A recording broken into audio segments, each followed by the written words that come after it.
بسم الله الرحمن الرحيم الحمد لله رب العالمين والصلاة والسلام على نبينا محمد وعلى آله وصحبه وسلم أما بعد. To continue in the study of Nukhbatul Fikr of Al-Hafiz ibn Hajr rahimahullah, he started by mentioning last week that which occurs a mukhalafa from a narrator can be a reason for the weakening of the narration of the hadith.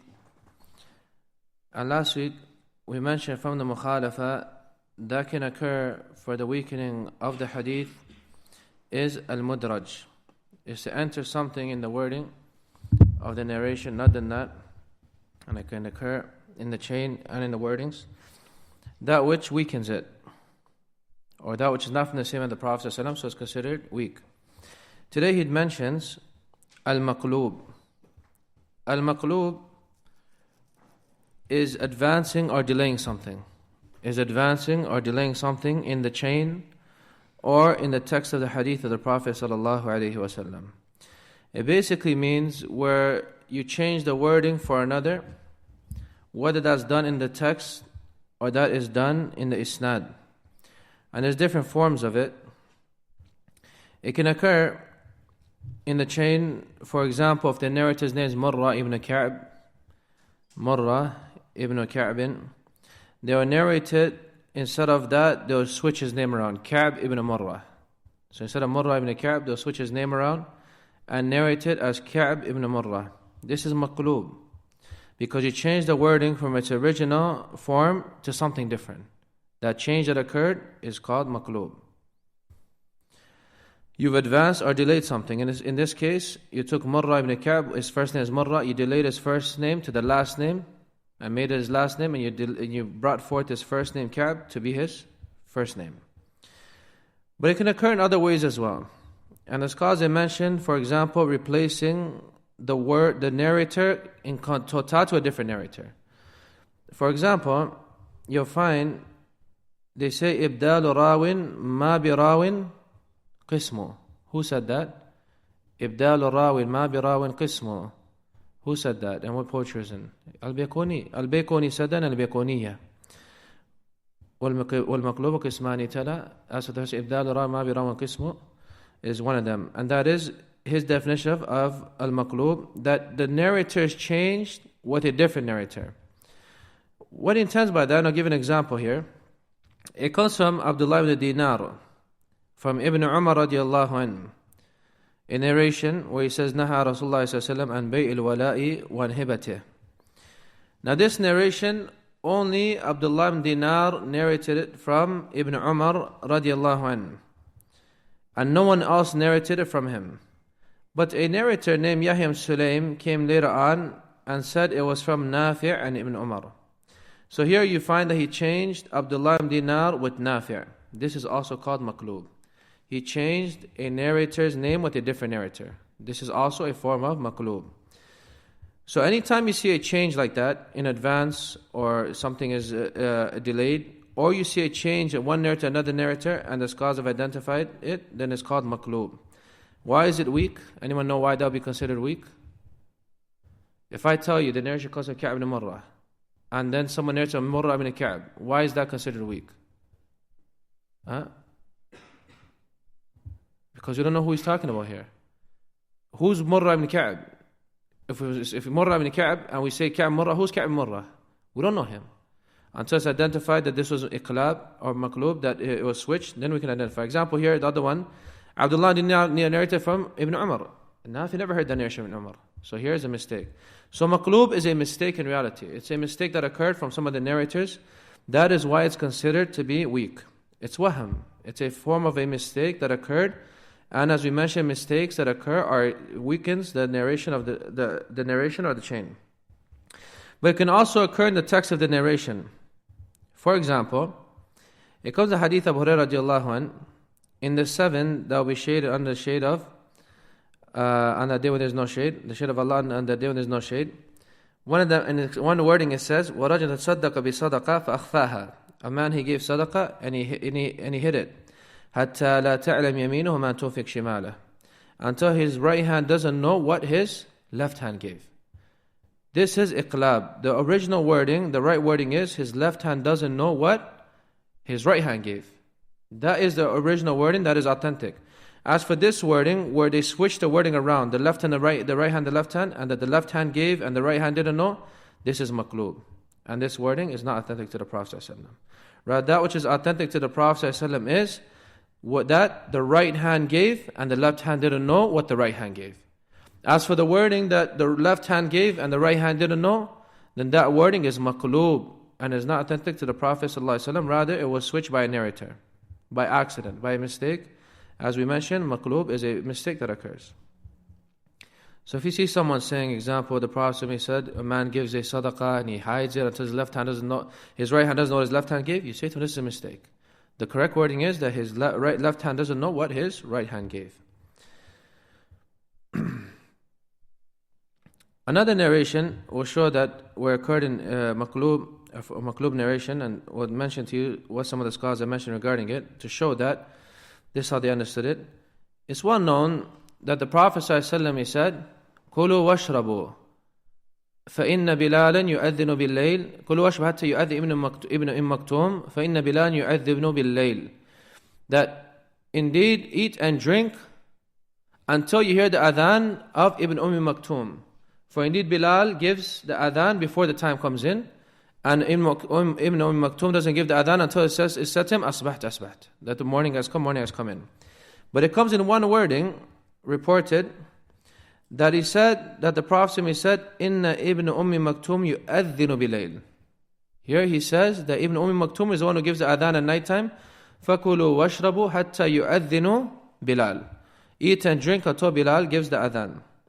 Al-Hafidh ibn Hajr rahimahullah, he said this narration was reported by Imam Ahmed and Ibn Khuzaymah and Ibn Hibban from the hadith of Unaysa binti Khabibin.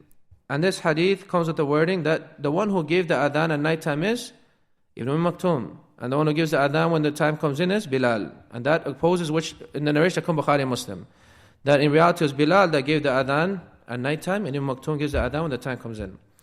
Then he says here, وروى ابن خزيمة عن عائشة مثله. Ibn Khuzaymah reported from Aisha سمعت وقال إن صح هذا الخبر فيحتمل أن يكون الأذان كان بين بلال وابن مكتوم نوبا. If we say this narration is authentic, and he's going to get to the point of maqloob, if we say this narration is authentic, it could be understood that they used to have turns. This one will give adhan at night time sometimes, and this time will give adhan sometimes in the morning time. فكان بلال إذا كانت نوبته يعني السابقة أذن بالليل. If it was Bilal's turn to give the adhan first, he would do it at night time. وكان ابن مكتوم كذلك. And similarly, if it was Ibn Maktoum's turn, he would give it at night time. وتجاوز ابن حبان فجزم بأن النبي صلى الله عليه وسلم كان جعل الأذان بينهما نوبا. Ibn Hibban, his stance was that for sure they used to have turns. This one gives some time at night, this one gives some. But then he says here, وأنكر ذلك عليه الضياء المقدسي. الضياء المقدسي rejected all that upon them. What was his proof? وأما ابن عبد البر وابن الجوزي وتبعهما المزي. Ibn Abdul Barr and Ibn al-Jawzi and al-Mizzi followed him in the sense, they said, فَحَكَمُوا عَلَى حَدِيث أُنَيْسَ بِالْوَهْمِ وَأَنَّهُ مَقْلُوبٌ. There's a benefit there that we're trying to get to. These scholars, Ibn Abdul Barr and Ibn al-Jawzi and also al-Mizzi, who is the father-in-law of al-Dhahabi, or Ibn Kathir, they all ruled upon the narration of Unaysa to be a mistake and that it was maqloob. That what happened in this narration was, they made a mistake in mentioning Ibn Maktoum at the time of night and mentioning Bilal at the time of the morning.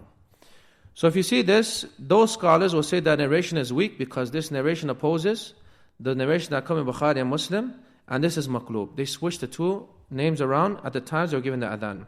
This is how the scholars mention. He says, فَحَكَمُوا عَلَى حَدِيثِ عُنَيْسَ. They ruled upon the hadith of Unaysa بِالْوَهْمِ, that it is a mistake, it's an error. وَأَنَّهُ مَقْلُوب. And it is maqloob. It was switched around. There was something that was switched around, there was something brought forth and something delayed. That is what is meant by maqloob. That's an example you'll find in the books of hadith. Showing you, like I mentioned before, if you understand the terminology of the people and you're to read that benefit, now you understand what is intended by maqloob. Why did he come to that conclusion that it was weak?